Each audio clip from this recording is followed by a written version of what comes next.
Hello and welcome. My name is Thomas, and today we're going to talk all about why it might be illegal for a company to make it difficult for you to cancel a subscription.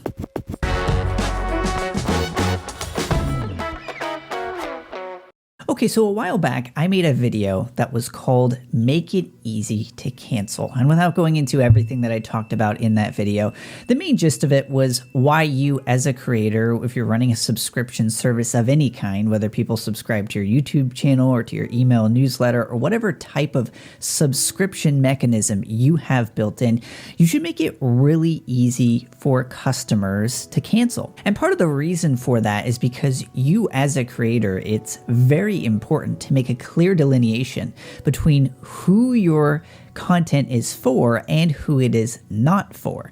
And that as soon as somebody determines that it's not for them, that it behooves not only them, but also you as their creator for them to no longer receive it. If to use a very generalized or broad example, if you are a car mechanic and the people who are receiving your content have no interest in either becoming or learning more about becoming a car mechanic themselves, it makes no point for them to continue to receive your content. Now, if you decide to make it difficult for them to cancel, for example, if you've got an email newsletter that you're sending out once a week or once a month about car mechanic tips, what they're not going to do is just ignore you. They're going to mark you as spam. They're going to actively try to get rid of you.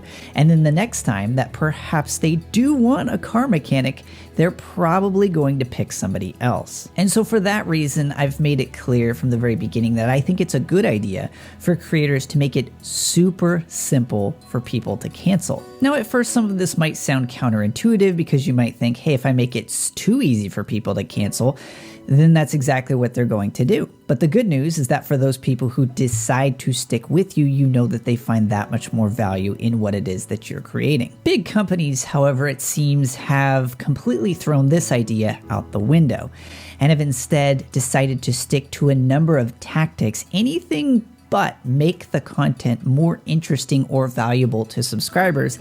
Instead, they will deploy a wide variety of tactics to make it hard for a consumer to cancel their subscription, even if it's a subscription that they never wanted to begin with. So according to a study done by NeimanLab.org, there are a wide variety of businesses or corporations or companies that have a subscription model built in and who make it very difficult for people to cancel. One of the things, however, that they're discovering, as has been announced and reemphasized by the FTC, is that not only may these things be annoying to the consumer, they may actually be illegal. So one of the things highlighted in the article, and I'll leave a link below if you'd like to go through it in detail yourself, but one of the common practices specifically in the newspaper company is that they'll make it very easy for you to subscribe. You can just go to their website and then pay for your monthly subscription to access their news content. However, what many of them do, according to this study, is that they do not offer you the same ability to cancel online.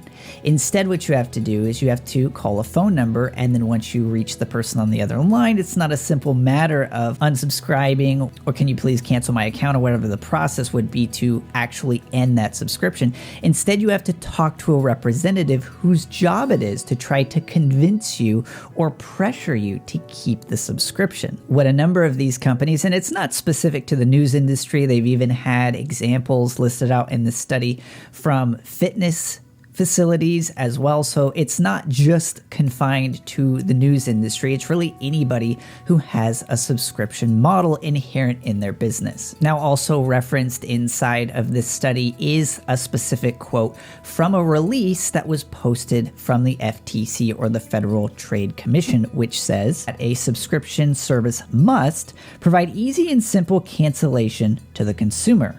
Marketers should provide cancellation mechanisms that are at least as easy to use as the method the consumer used to buy the product or service in the first place. So in other words, if you're running a news website, for example, and you allow your customers to sign up online, you must provide a mechanism for them also to cancel that subscription online. And according to this, it has to be just as easy as it was to sign up in the first place. Now, potentially a reason why the FTC may be cracking down on this, at least according to through this study found that just 41% of news publishers, quote, make it easy to cancel. So somewhere in the neighborhood of half of all US news subscription services employ some sort of mechanism that makes it significantly more difficult to unsubscribe as it is to subscribe in the first place. Now, one of the other things I found really interesting about this release and some of the information that was surrounding it, particularly in pertaining to the press or the news agency, was what some of these big companies were doing or thinking about as they were finding a decline over time in subscriptions. So of course, like any business, you want to find the things that are actually producing revenue, and you want to continue, if not grow those things. And if you are a subscription model, it's going to be really important that you're not only adding subscriptions, but you're also maintaining the ones that you already have. So with that, the American Press Institute decided to do a survey of many US news corporations from around the nation to find out what it is that they're doing specifically to help retain more subscriptions. They released their top 10 most common retention tactics. I'll leave a link below in the description if you'd like to check this out. But here are just a few of the top methods or tactics that some of these news publishers are doing to retain their customers. One is, or at the top of the list, we encourage new subscribers to sign up for email newsletters. Number 2, we use analytics to track what subscribers as a whole are reading. Number 3, we track data about which digital content online users engage with. Then another one, we send welcome emails that highlight features of their subscription, including apps, e-editions, reward programs, etc. And the list goes on. And then, of course, they're kind of ranked by how common those specific tactics are among publishers that they question. Now, what I found fascinating about this in particular wasn't so much what people were doing or focusing on, but rather what they were not focusing upon. At least the first question I would ask myself as a content creator. Now, obviously, I don't have a giant corporation with tons of writers and editors producing news content on a daily basis, but nevertheless, you are creating content for people. And so the first question I would ask is, what can I do as a content creator to make the content more interesting, more educational, or more valuable to the people who are consuming it? And yet nowhere amongst the list of marketing tactics that they're trying to employ did they even ask the question, is there some way we can make our content more interesting or useful for our readers? I think this is part of why you see, particularly in the news industry, that for the last several decades, we've seen a gradual decline in the number of circulation for US daily newspaper. You might be thinking, yeah, well, of course, who gets their newspaper at their doorstep anymore? But that actually includes digital as well as print. While they say in this study by Pew Research, it is a little bit more difficult to track digital subscriptions because there's so many of them as opposed to the few collection of print newspapers that people used to receive. But nevertheless, the amount of news being consumed from a subscription point of view has been and continues to be on the decline. Now, I'm not going to try to dive in this video, particularly why that would be. That would just be guesswork at this point, but I do find that particularly interesting, not so much that it's in the decline, but some of the tactics or focus as to how to fix it. Now, what does this mean for you as a creator?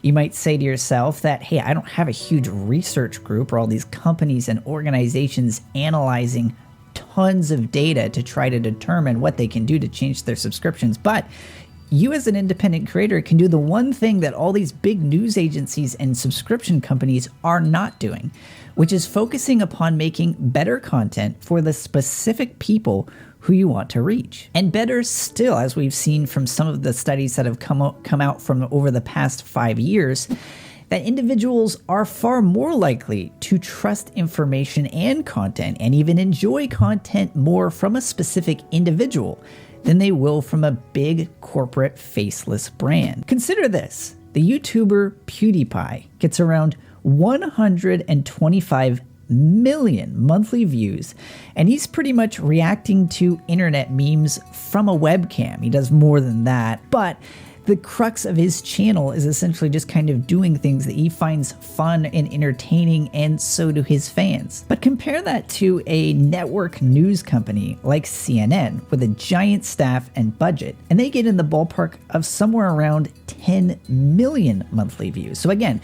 compare that. One guy in front of a webcam is broadcasting to 125 million fans, as opposed to the around, and I'm actually being a little bit more conservative, but around 10 million viewers that a massive corporation staffed with employees and professional cameras and everything in between is getting around 10. Now, obviously, I'm not comparing the type of content the two people create. I'm not saying that reporting on the news is the same as reacting to internet memes or something like that. But what I am saying is that it's not too far off to infer that somebody is finding, or that people in general are finding, more value in what PewDiePie is creating than what CNN is. And so what many of these big companies are not doing is asking the question that we as an individual would ask of, how can I make my content better? Instead, they're trying to come up with schemes and tactics to trick or coerce people into retaining their subscription or their interest. And so, as I mentioned earlier on in this video, you as an independent creator, if you focus on that one thing, if you focus on creating something that is truly entertaining or valuable to the people who you are creating it for, you are significantly more likely to outperform giant staffs of people who are focused on analytics and numbers rather than the people who they're making their content for. And it is for that reason that, unlike a number of these giant companies, you can make it super easy for customers to unsubscribe, whether that means unsubscribing from the email newsletter or from the paid subscription or even from your YouTube channel. As long as you are creating something that is genuinely valuable, you know that while it is easy for somebody to click that unsubscribe button, you know for certain that they're choosing not to do it, and that they're choosing out of their own free will to watch or consume whatever it is that you're creating. And apparently you can keep the FTC happy while you do it. And so with that, I'd like to practice what I preach. So feel free to leave me a comment. Let me know, what type of content would you like to see more of on this channel? I am personally a creator, and I want to continue to help creators just like you make better things on the web for their audience. So as always, if you found this video helpful, hit that like button, subscribe if you're not already, and I look forward to seeing you in the next video.